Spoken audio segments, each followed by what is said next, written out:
अस्सलामु अलैकुम वरहमतुल्लाहि वबरकातुहू। बिल्कुल बरहना हालत में जिस्म के सारे कपड़े उतार कर नंगे होकर नहाने का, गुस्ल करने का क्या हुक्म है? नहा सकते हैं, नहाना जायज़ है या नहीं है? बरहना हालत में गुस्ल करना दुरुस्त है या नहीं? तो यही सारी तफसीलात मैं आपको बताने जा रहा हूँ।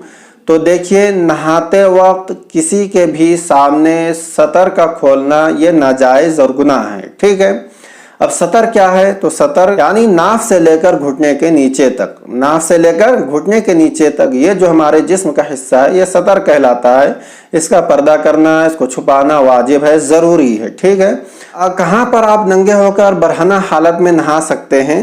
तो देखिए, अगर आप गुस्ल खाने में हों, हम्माम में गुस्ल कर रहे हों, नहा रहे हों, तो फिर उस सूरत में आप नंगे होकर बिल्कुल बरहना हालत में भी गुस्ल कर सकते हैं, जायज़ है। ठीक है।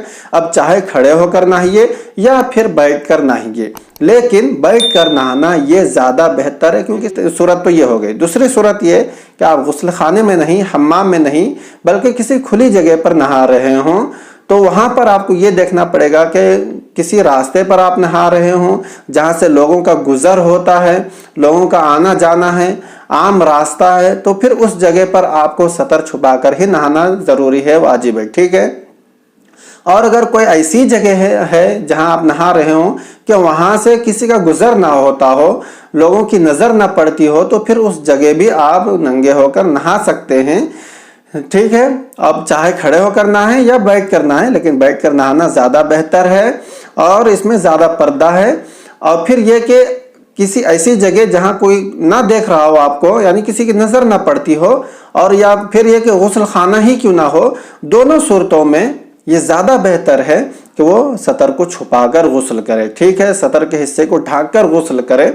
बिना ढाके भी गुस्ल कर सकता है ऐसी जगहों पर जहाँ किसी की नज़र ना पड़ती हो, गुस्ल खाने में। और अगर किसी खुली जगह जहाँ पर नज़र किसी की ना पड़ती हो, नज़रों से ओझल हो, तो ऐसी जगह पर नंगे होकर बरहना हालत में भी नहा सकता है। ताहम बेहतर क्या है कि सतर को छुपा कर नहाए, और अगर नंगे होकर बरहना हालत में नहा रहा हो तो फिर उस सूरत में बैठ कर नहाना ये ज़्यादा बेहतर है। ठीक है। लेकिन खड़े होकर भी नहाना दुरुस्त है। तो ये बरहना हालत में गुस्ल कर सकते हैं, तो किन सूरतों में कर सकते हैं, किन सूरतों में नहीं, सारी तफसीलात मैंने आपके सामने रख दी। उम्मीद है ये सारी चीज़ें आपको अच्छे से समझ में आ गई होंगी, ये मसला बिल्कुल क्लियर हो गया होगा आपका। तो इसके लिए कोई शेयर भी ज़रूर करें और मुझे अपनी दुआओं में ज़रूर याद रखें। अस्सलामु अलैकुम व रहमतुल्लाहि व बरकातुहू।